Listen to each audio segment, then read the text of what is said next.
Well, Israel's a long way away from, from defeating Hamas, and I don't think Israel has the capability of defeating Hamas.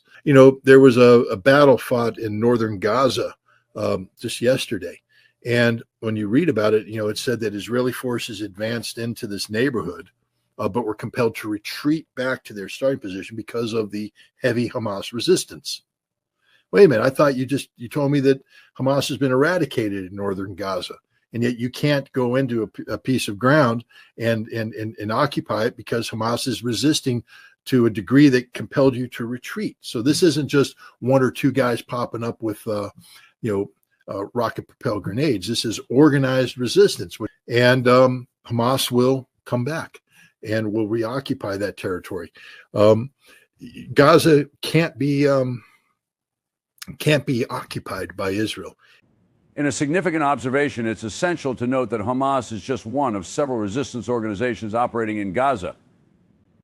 While Hamas serves as the governing body, with the Qassam brigades as a major military force, Palestinian Islamic Jihad also plays a substantial role, alongside numerous other factions boasting hundreds to thousands of fighters. Consequently, many casualties that Israel attributes to Hamas may not actually involve its members, but rather innocent civilians or individuals affiliated with other groups. Interestingly, even the most optimistic assessments indicate that about 85% of Hamas's resistance remains intact after 6 months of conflict, showcasing the resilience of these forces despite ongoing hostilities. Recent developments highlight the ongoing complexities of the situation in Gaza, particularly following a meeting between Hamas and Hezbollah's leader, Nasrallah. Reports indicate that Nasrallah inquired whether it was time to escalate actions, but the Qassam brigades reassured him that they had the situation under control. This perspective contrasts with claims of substantial Hamas losses. While some reports suggest they've only lost 10% of their operational capacity, the truth likely lies somewhere in between. Notably, Israeli Defense Forces acknowledge that Hamas has not been defeated, as reflected in their own media. For instance, a recent battle in northern Gaza demonstrated that Israeli forces advanced but had to retreat due to strong Hamas resistance. This suggests that the presence of Hamas is not merely a few sporadic fighters, but rather an organized resistance with effective command and logistics. Furthermore, Israel has not succeeded in occupying Shifa Hospital, having retreated after their initial actions, which some have termed atrocities. This reality indicates that Israel faces significant challenges in achieving its goals against Hamas, raising questions about its overall capability to secure a definitive victory in the ongoing conflict. They claim this operation is the most effective military campaign in warfare history, achieving its immediate results. However, now that they've withdrawn, it's likely Hamas will reclaim the territory. Gaza cannot be effectively occupied by Israel. 6 months in, they've only diminished 15% of Hamas's presence. If they continue for another 6 months, they might reach 30%. And after a year, perhaps 60%. But that still leaves 40% intact. This situation isn't sustainable for another 6 months, let alone a year. As for the current international climate, many are skeptical about expanding the conflict, criticizing the idea of urging Iran to retaliate. Some express frustration with what they perceive as misguided advice regarding the situation. It's essential to recognize that Israel is not winning against Hamas. The aim of Hamas's October 7th actions was not to ignite a wider regional conflict, but to foster the conditions for a Palestinian state, and this objective is materializing. Hamas is achieving its goals, while Israel is increasingly compelled to consider ceasefires and hostage exchanges, as the current strategy isn't viable for continuing conflict. The focus shouldn't be on escalating tensions with Iran. It's crucial to understand the strategic reality. It's about long-term objectives, and for Hamas, that means establishing a Palestinian state, a topic that is gaining traction in discussions now more than it has in the past. Prior to October 6th, the plight of the Palestinian people was largely ignored on the global stage. No significant players were discussing this issue, and countries like Saudi Arabia were pursuing their interests without regard for Palestine. The normalization of relations with Israel and support for the Abraham Accords undermined any serious talk about a Palestinian state. Supporting such initiatives while advocating for a Palestinian state is contradictory, as they facilitate continued settlement expansion and partitioning of the West Bank. In this context, the notion of supporting Palestine rings hollow, when contrasted with the reality of these agreements. If you're aligned with Israel, you might argue that the Likud party incorporates this vision into their mission. Israel has long pursued the idea of a greater Israel, sidelining the concept of Palestine. However, this ongoing conflict has now brought the issue of Palestine back into focus. To effectively undermine this movement, a shift in the narrative towards global energy security could be crucial. Consider this: if oil prices soared to $120 or $150 a barrel and gas hit $10 a gallon, do you think the American public would still prioritize discussions about Palestinian freedom? It's unlikely. They would turn their attention to the economic implications of high fuel prices, as the prevailing sentiment would be, it's the economy, stupid. Thus, it would be counterproductive to shift American focus back to the Palestinian cause when the strategic goal of creating a Palestinian state is gaining traction like never before. To effectively hinder this development, the conversation should encompass broader geopolitical issues, including Iranian, Saudi, and UAE oil production, and the potential disruption of global oil supplies. In such a climate of rising energy costs and economic downturn, concern for Palestine would likely diminish significantly. So, while some may criticize this perspective as misguided, it's rooted in a strategic understanding of how to prioritize objectives. The focus should remain on the strategic goal, the establishment of a Palestinian state. You're highlighting an important dynamic in the current geopolitical landscape, particularly regarding Iran and its evolving relationships. Iran is indeed navigating a complex situation, especially with the normalization of relations with Saudi Arabia facilitated by China. This marks a significant shift in the Middle Eastern geopolitical fabric, potentially leading to a more multipolar world in contrast to U.S. hegemony. The expansion of BRICS, with Iran and Saudi Arabia as members, reflects this trend toward multipolarity. However, as you pointed out, BRICS lacks formal institutions at this stage. The upcoming meeting in Kazan, chaired by Russia, is crucial as it aims to establish economic and political frameworks that could strengthen ties among member nations. While there may not be a formal military alliance, increased political engagement often leads to enhanced military cooperation as countries recognize the need to protect shared interests. Iran and Russia are indeed trying to bolster their relationship, moving beyond historical tensions. Their mutual interests in resisting Western sanctions and expanding their economic ties illustrate a growing partnership. However, both nations must navigate their interests carefully. Iran, for instance, must avoid straining its relationship with Russia, especially as Russia continues to deal with the aftermath of sanctions and the ongoing conflict in Ukraine. Russia's path has not been straightforward. It faced significant economic uncertainty following the sanctions, and Putin's initial hesitance regarding mobilization reflects this. The eventual stabilization and modest growth of the Russian economy suggest a cautious recovery, but as you mentioned, the situation remains delicate. The focus on building economic ties with countries like China and India is critical for Russia as it seeks to diversify its partnerships and reduce reliance on Western markets. However, as these relationships develop, they still need time to mature into a robust strategic alliance. The geopolitical landscape is indeed shifting, and how Iran, Russia, and other nations navigate these changes will be pivotal in determining the future balance of power. In this context, it's also essential to consider how the U.S. and its allies will respond. The American approach to the Middle East and its commitment to Israel could face significant challenges if regional dynamics continue to evolve toward multipolarity. This evolving situation may require a reevaluation of strategies and a shift toward engagement rather than confrontation.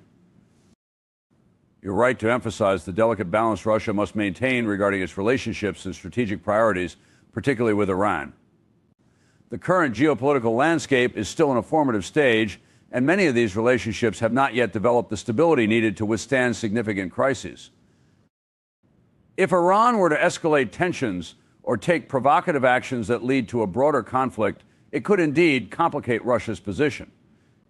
As you noted, Russia is still deeply engaged in resolving the situation in Ukraine, and any distraction or diversion of resources could undermine its efforts there. The Russian leadership would likely weigh the risks of deepening its involvement with Iran against the potential consequences for its own economy and geopolitical goals. Russia's emphasis on diplomacy is a key asset in navigating these complex dynamics. By promoting dialogue and caution, Russia can seek to stabilize the situation without overcommitting to any single ally or conflict. This approach allows them to focus on their primary objectives while managing relationships with other powers, including Iran. In this context, it's plausible that Russia would encourage Iran to exercise restraint, emphasizing the importance of strategic patience. The notion of waiting for the right moment to retaliate, one that doesn't escalate into broader conflict, could align with Russia's long-term goals. Additionally, the interplay between Russian and Iranian interests is a crucial factor.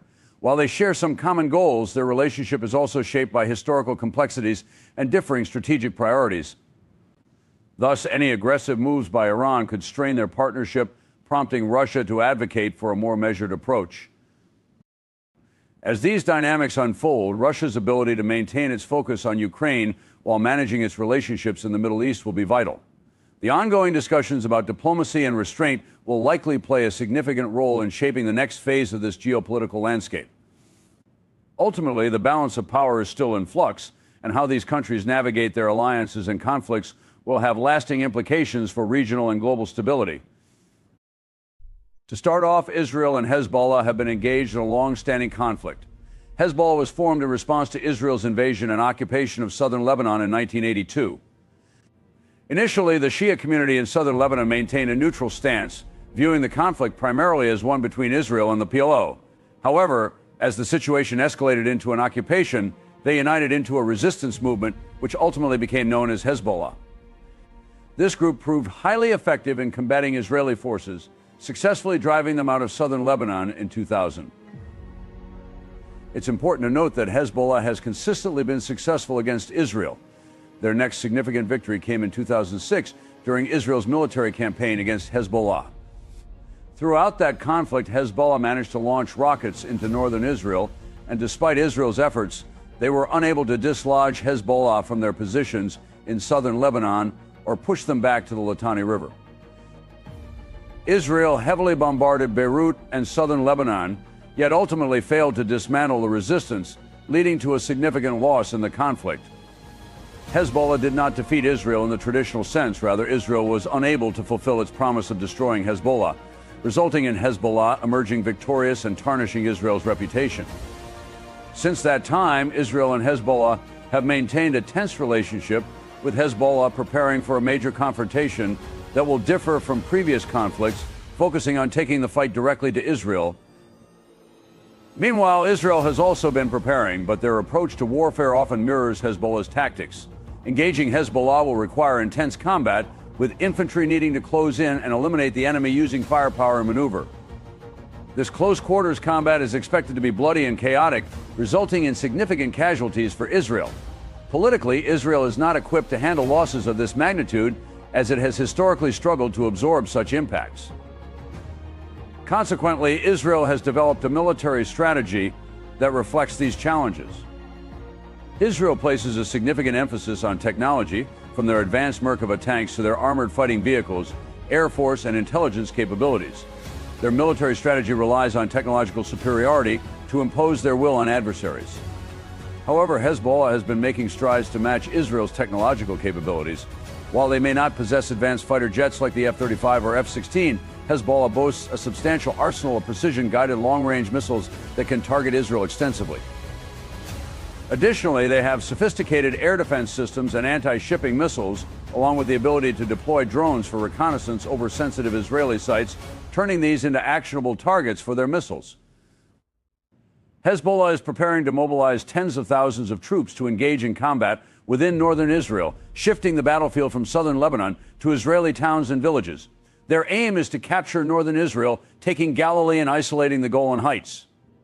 In 2022 and 2023, Israel conducted two major training exercises, one called Operation Chariots of Fire, aimed at testing the readiness of their defense forces against simultaneous threats from Hezbollah, Iran, Syria, and allied militias. They concluded that, should they face a coordinated attack, they would require substantial American support, which the U.S. is hesitant to provide. Importantly, during these exercises, Israel did not anticipate an attack from Hamas in Gaza, thinking instead that unrest would occur in the West Bank and Gaza, manageable through standard policing methods. However, following the events of October 7th, Gaza became the primary front, leading to the mobilization of hundreds of thousands of reservists, and a significant commitment of resources to the conflict. As a result, Israel has found itself in a prolonged war with Hamas, which was not part of their initial military calculations. Now, Israel faces the prospect of engaging Hezbollah while its military is already stretched thin and fatigued from the ongoing conflict in Gaza. Their forces are worn out, morale is low, and they are struggling with logistics, including broken tanks and dwindling ammunition supplies. This situation presents a stark contrast to the conditions during their earlier exercises, where they faced a fresh army, highlighting the precarious position Israel finds itself in as it contemplates further military action in Lebanon. Israel is currently in a difficult position, crushed, demoralized, and unprepared for a conflict with Hezbollah. They lack sufficient troops, ammunition, and properly maintained equipment. The Israeli Defense Forces are aware of these shortcomings, which is why they have advised Prime Minister Netanyahu against escalating the situation further. It's crucial to acknowledge that Israel's existential survival is at stake. A major ground war against Hezbollah, especially with Iranian involvement, could lead to devastating consequences for the nation. While Israel has the capability to inflict destruction on southern Lebanon and Beirut, this impending conflict is poised to be a war of attrition, unlike anything seen in the region before, marked by a level of violence that is orders of magnitude greater than previous encounters. The intensity of this battle will be severe, with both sides engaged in a fierce exchange of fire. Hezbollah aims to target Israeli airfields to prevent their aircraft from striking Hezbollah positions, creating a situation where one side will ultimately achieve fire superiority over the other. In this context, I believe Hezbollah has the upper hand when it comes to firepower. Israel's vulnerability lies in its airfields. If these are taken out, Israel will struggle to respond effectively. There has even been speculation about Israel considering a shift to separate airfields for operations, but those too would be vulnerable. Discussions have also arisen regarding Israel potentially using tactical nuclear weapons to quickly degrade Hezbollah's capabilities, indicating the seriousness of the situation. However, it seems unlikely that Netanyahu would take such drastic measures. His upcoming trip to Washington, D.C. is pivotal, as he must maintain the political narrative of being a wartime leader following the recent conflict with Hamas. This is about his political survival and convincing the Israeli populace of his leadership amidst the backdrop of military challenges. Recently, there's been significant tension within Israeli leadership regarding the ongoing conflict with Hamas. Just weeks ago, a spokesperson stated that Hamas represents an ideology that can't be defeated, which raised eyebrows. The Israeli Defense Forces seem to align with this sentiment, suggesting they are losing the battle against Hamas, a stark acknowledgement of their challenges. In this context, Prime Minister Netanyahu has been looking towards Hezbollah as a potential distraction to maintain his relevance as a wartime leader. However, he is facing pushback not only from military leaders but also from allies, advising against further escalation. This raises the question of how he can sustain his political life. Netanyahu's upcoming trip to Washington, D.C. is crucial. He's set to address Congress, with Speaker Mike Johnson aiming to ensure he receives even more standing ovations than previous leaders. This moment is intended to allow Netanyahu to return to Israel, proclaiming himself as the chosen leader backed by American support during these challenging times. There seems to be a dependency on American approval, with the hope that past controversies will be overlooked in light of this endorsement. Ultimately, this situation highlights that Netanyahu's focus is less about the humanitarian crisis and more about his political survival amid growing dissent and challenges in governance. The situation regarding the humanitarian crisis in Gaza and the broader Israeli-Palestinian conflict has indeed led to profound fatigue and desensitization among many observers. The sheer scale of casualties, often represented as numbers, can render individual tragedies into statistics, diminishing the emotional impact. The ongoing violence, including the bombings and the devastation, evokes a deep sense of loss and sorrow, yet many people struggle to process the continuous stream of images and stories that are similar in their horror. This cyclical exposure can lead to a numbing effect, where the public becomes increasingly indifferent to suffering, making it difficult to engage with each new tragedy meaningfully. The loss of individual stories like that of the 6-year-old girl you mentioned highlights the human cost of conflict, but when these stories become frequent, they often lose their power to shock. The challenge remains in finding ways to convey the depth of human experience amidst the relentless nature of violence and tragedy to ensure that the lives lost are remembered as more than just numbers. You're expressing a deep frustration about how the immense human cost of conflict, particularly in Gaza, is often reduced to mere statistics, stripping individuals of their humanity and the value of their lives. This ongoing violence should evoke a visceral reaction, a call to action among citizens and leaders alike. The sheer number of casualties should serve as a rallying point for widespread outrage and a demand for accountability and change. Your sentiment resonates with those who feel that more should be done to address these issues actively. It's disheartening when protests and public demonstrations seem to fade, especially as the situation continues to deteriorate. The challenge is not just raising awareness, but sustaining that awareness in a society often overwhelmed by news cycles and competing narratives. The reaction to dissenting voices, especially those that challenge the dominant narrative surrounding the conflict, reflects a broader issue of polarization. The harsh responses you mentioned indicate how sensitive and complex these discussions can be, often stifling genuine dialogue about the humanitarian crisis and the historical context of the conflict.